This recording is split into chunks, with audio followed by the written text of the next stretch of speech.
Some things just go together. Wine and cheese, flowers in springtime, and yes, books and bottles. We pair your favorite author with your favorite drink. Your host of Books and Bottles, Benita Johnson.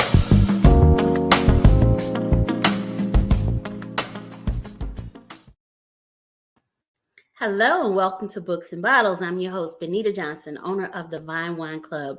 Welcome back to our show where we introduce you to your new favorite author and we introduce his or her new book and we pair it with your favorite wine or spirit. If you've been here before, welcome back. If this is your first time, and even if you've been here before, we invite you to share this show. We want more people to be invited into our community and to introduce these amazing authors. So today I am so excited to present to you. I hope y'all ready for the holiday spirit because we are right upon the season. So today we're talking about a book called Perfectly Fine Christmas. Can you see it? And we're going to talk with the author, Miss LaJill Huntz. LaJill. Hi. Hey, how are you? I am wonderful. How are you, Miss Benita? I am good. Welcome to the show. Look, we're both wearing our holiday red. Yes, because it's beginning to look a lot like Christmas. That's right. We're ready for Christmas. So let me tell you. So everybody knows who's seen the show before. I don't get right into talking about the book. I don't give it away because folks need to buy the book, right? Yes. But I will say this. When I started reading it, it was like watching a Hallmark Christmas movie. I love it. That was my goal. So I'm like, yay! You did it. Thank you. So, it has everything that us ladies like. It's love, it's fashion, it's confidence, it's entrepreneurship, it's the big sister, little sister dynamic. It's everything. That was my goal. That was totally my goal. So where did the story come from? Believe it or not, last year, it was the beginning of 2021. Yes. No, 2020 actually. Well, last year. Okay. I have a niece. She was 12 and I was her virtual teacher. She's in Mobile, Alabama. I was living in Virginia Beach at the time. And every day when she would finish her work, she would say, okay, I'm going to get on the game. And I was like, girl, why do you keep getting on this game? I was like, now she does play basketball, but it was COVID kind of sort of like, and she was like, I said, you don't watch TV, you don't watch movies, like what? And she was like, there's no one on television or in movies that looks like me. Now, mind you, she's a bigger brown skin girl. Okay. Beautiful girl, smart, but she's a bigger girl. Mm-hmm. And I said, Carissa, we are in the year of Lizzo, body positivity. Girl. Like, there is someone on television that looks like you. Don't tell me that. And she said, well, the reason I keep getting on the game is because I can create characters that look like me. She said, and when you find a movie or a TV show with someone that looks like me, I watch it. So for 2 days, I was on PBS Kids, I was on Nickelodeon, I was on Disney Plus. Like I was all up and down on all of the television shows. She was absolutely right. Oh, wow. No television show, no type of representation for our bigger, beautiful brown skinned girls. So I said, Carissa, I'm sorry. I tell you what, I'm gonna write you a movie. And she said, you're gonna write me a movie? And I was like, I'm gonna write you a movie. And she was like, if you write it, I'll watch it. Well, my mentor challenged me because he knew I wanted to write a holiday film. And he said, he had been telling me, find what's missing. Find what's missing. And so that's what was missing. Now, there were no bigger brown skinned girls in holiday films. And there was a lack of beautiful, full figure, plus size women. We are the waitress. We are the librarian. We are the best friend. We're the but there was not a love interest. So I paired the two together and I came up with an idea for what I thought was going to be a Hallmark film. And I told my boss, Carl Weber, about it, and he was like, Jill, write the book. Yay. So I wrote, instead of writing Carissa a movie, I wrote her a book about a beautiful, amazing brown-skinned girl who loses her mom right before Christmas. Mm-hmm. And now she has to live with her grandmother, who is fair-skinned and slender and beautiful and graceful. Ooh, and all of the old stereotypes of what represented beautiful Black women. Exactly. And not only that, but her uncle, who is just as beautiful and amazing. So her mother is gone, and now she has to live with her family members that she does not look anything like. Right. And probably body image probably comes up. It definitely does. It is all about body positivity and acceptance and loving exactly who you are. And the teen character Naya is really, really just does not know what to do with herself in the midst of grief and being in a new environment and not being connected to family, until she meets an amazing, larger than life, beautiful, wonderful mentor who also happens to be a fashion designer named Kendall. Yes. And, and that wasn't missed on me that, both of these women were full figured, but, the fashions, she's still out there doing it. I'm speaking of Kendall. Yes, Kendall catches everybody's eye. Yeah, she's out there. And so when I was reading it, like, I'm thinking about, like you mentioned, like, there's no films out here for that's showing like younger girls who may be a little larger. Mm-hmm. But I'm thinking of, like, when I was reading, I'm thinking of like the Jill Scotts and the Loretta Devines, Queen Latifah, even just women who are a little bit bigger, but they're doing their thing. And I just saw them, and we look at these women as being beautiful. Like, I don't even think about their size, and I'm a smaller person. So, and Kendall never thinks about her size either. That's why she's like, girl, I'm so much more than my size. What is wrong with you? But I think that's amazing, that you would put this out there and you would, make these women, beautiful anyway. I mean, they're beautiful anyway, but yes, don't even worry about that. Yes. And it's more than just what's on the outside. Naya learns to embrace, Kendall demonstrates to Naya that you are so much more than what you are on the outside. It's everything that you are on the inside, outside, and everything in between. Okay. All right. So what made you do, so you said you were looking forward to, I think pre-show, we were kind of talking a little bit about the background and how this came about. And you were saying you were ready to go home because it was time to watch Christmas movies. So is that like your favorite season? Like, what made you want to do a Christmas movie? I love Hallmark Christmas books. See, I keep saying movie because I'm putting it in the universe. It's so crazy because, of course, the book came out yesterday. My friends they started reading last night and today, but I understood the assignment because they're all saying, like, oh my gosh, like they're visualizing everything, like, and Hallmark Christmas. I love Christmas in July, like.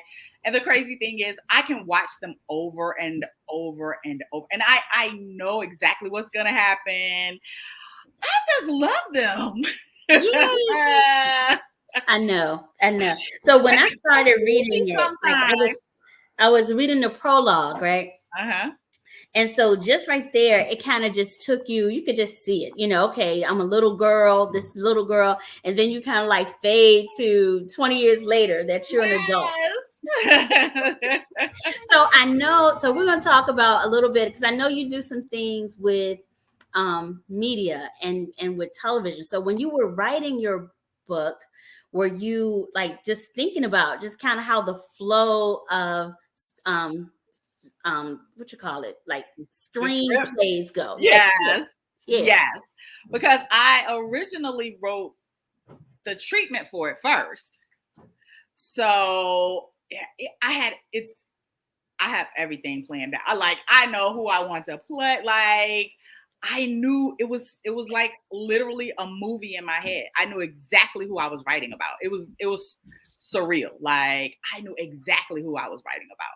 So you said a word, treatment. So for our aspiring writers, what is a treatment?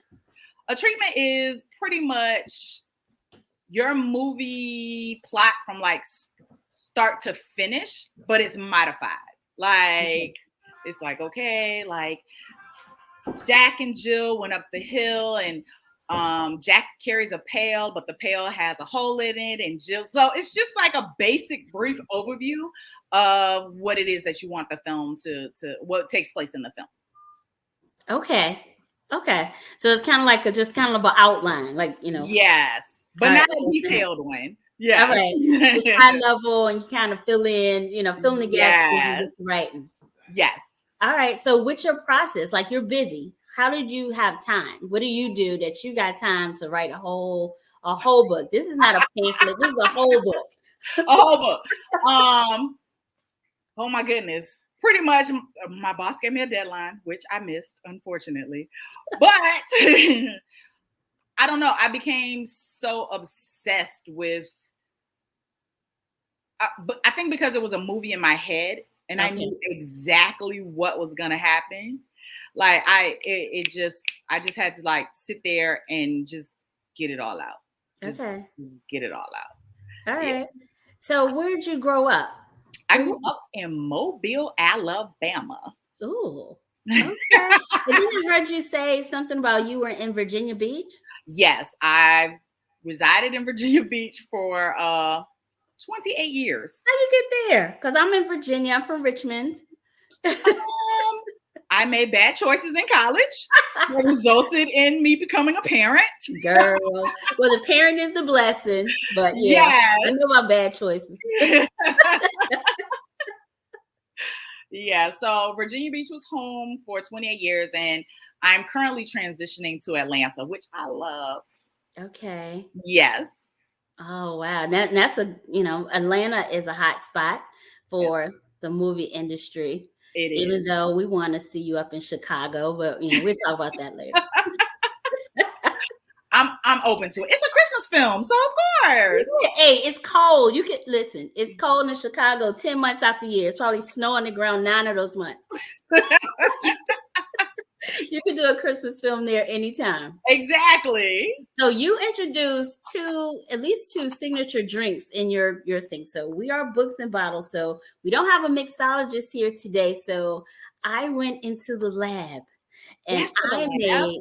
Yep. So one of the drinks is the the Cowboy Cranberry Kamikaze. Yes. So I think we're about 3 days away before the markets have cranberries everywhere. So I didn't make that one. But I did my version of the Jingle Juice. The Jingle Juice. Yay! So everybody who knows me know, second to wine, my favorite spirit is bourbon. So I did a bourbon-based drink. Since kamikazes are usually vodka-based, I did a bourbon-based drink. And so what I did, I muddled some blueberries in the bottom. Okay. I'm using bourbon. Use your favorite. I use Angel's Envy. And I usually don't blend my bourbon. So I'm just doing this for the cocktail, and I'm going to send you the recipe. Add a little simple syrup, a little squeeze of orange, and garnished it. So it's a little messy now because it's been sitting here because I had to do it earlier. But it has a sugar rim with orange in the rim. And we have like a little skewer of cherries. You see it dripping?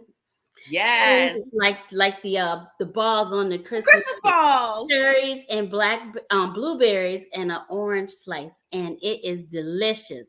So we're going to put the recipe out there for the Jingle Juice. Yes, for the Jingle. Kendall would be proud of you. Tell her make me a dress. Yes, for the Kendall dress. Okay, so all right. So I know you're from Mobile, Alabama. You somehow ended up in Virginia, and then you're going to Atlanta. So what's your background? Like, how did you get into the industry that you're in? I have always loved reading. Always been a reader. My whole entire life. Did not plan on becoming a writer. However, my friend when we were in college, she said, pick something that you like because that way you'll go to class because you enjoy it. So I was an English major, English mass communications. Where'd Loved you go it. to school? I went to school, a smaller school in Lawrenceville, Virginia. I went to St. Paul's. You know Oh, about St. Paul's. yes. Okay. Yeah, so I graduated from St. Paul's. Okay. I thought I was going to be a teacher.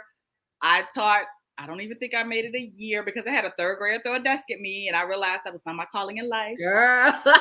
Yes. And you don't want to wear orange, right? No. So I had Timothy Journey get through a desk at me and I decided that day that I had to find something else to do with my life. So I started working in corporate America and I was working collections for Verizon, which that was back in the day where they had like home phones. Oh, yeah. So yeah. So I was working collections and a customer spazzed out on me. I spazzed back and my supervisor. Yeah, that's not for everybody. Yeah. And my supervisor, I didn't know my supervisor was listening and she called me to her office. And when I got there, she gave me a legal pad and pen and told me that I needed to do something positive with the negative energy. She was like, you need to do something with all of that negative energy. And I was like, do you want me to quit? And she was like, no, you always reading a book with Jill. Why don't you go write one? So I went back to my desk and instead of jeopardizing my job, I wrote my first novel, which was Drama Queen. I finished it. I went to a black bookstore and the guy accidentally gave me Carl Weber's cell phone number. I called Carl Weber. That is a great accident. Yes, I called Carl. Well, I called who I thought was a distributor. And the guy answered the phone. And the first thing I heard was, yeah, let me get a fish sandwich, some onion rings, and a strawberry milkshake. And I was like, what? He was like, hold on, I'm ordering my food. And I was like, okay. So he came back to the phone. He was like, okay, hello. And I was like, hi. He said, who is this? I said, my name is LaJill Hunt. And I wrote my first book. It's called Homies, Lovers, and Friends, the autobiography of a drama queen. He was like, okay. I said, and Richard told me that I needed to call you because you can help me find a distributor. He was like, no, I'm not a distributor. He said, but I can't give you some advice. That title is too long. He was like, you need to cut the whole first half. That and I is was like, a short chapter. I was like, well, I like my title and it's symbolic and da da da da. And we went like back and forth for like 20 minutes while he. So wait, did you know who he was at the time? No, until I said, well, my lunch break is over. I have to go back inside. He said, you know what? I like you. I was like, okay. And he said, I'm gonna help you out. He said, give me a call when you get off. I said, okay. I said, well, what is your name? He said, Weber. I said, Weber, is it your first name or your last? And he said, it's my last name. My first name is Carl. I said, oh my God. One of my favorite authors' name is Carl Weber. Girl. Me. I said, no. My Carl Weber wrote like Married Men and Looking for Love. He said, those are my first two books. He was like, my third one is about to come out. And I was like, you're a liar. You are not Carl Weber. He said, no. Come on, Alabama. No. And so literally that I became Carl Weber's protege. Okay. The first thing I had published, I co-wrote with Carl. It was called A Dollar and a Dream. It was an anthology about people who won the lottery. I was the first author signed to Urban Books. And my first book was Drama Queen, went straight to the top. That is awesome. So I knew this wasn't your first. No, this is book 33. This is my Jesus book. 33? Yes. Oh, wow. Yes, I was the first one to write the Around the Way Girls series. I was the first one to do the Full Figure series. I co-write the Family Business series with Carl, including the grand opening. And then I have all of my other novels. So, I admire and I can relate to what your boss asked you to do. I started in the wine industry in 2005 and my kids were 12, 6, and 4. And so, 12-year-old, it was a girl. And so, the kids basically lived in the back of the store. So the boys were okay with that because I had video games. But, 12-year-old girl, like, nah, it's got to be more to life. Right. So she was like, I'm bored. And I opened a Wine Spectator magazine. And if you've ever had one, the pictures are gorgeous. And so I just opened it. And it was a picture of an Italian villa. Ooh. And I said, write a story. And so she did. And so she ended up publishing her first book at 14. Yes, And I'm she here wrote a for it. story, you know, being, you know, because I'm like, you gotta be here. Yes. Yeah, we're here. So do something. So I could definitely, and then so you kind of go back and you thank them. And so just Yes. like And her you, name was Bonita. yay, she is awesome. You Bonita J, her name is Bonita Jewett. Like, that's so crazy. Yes.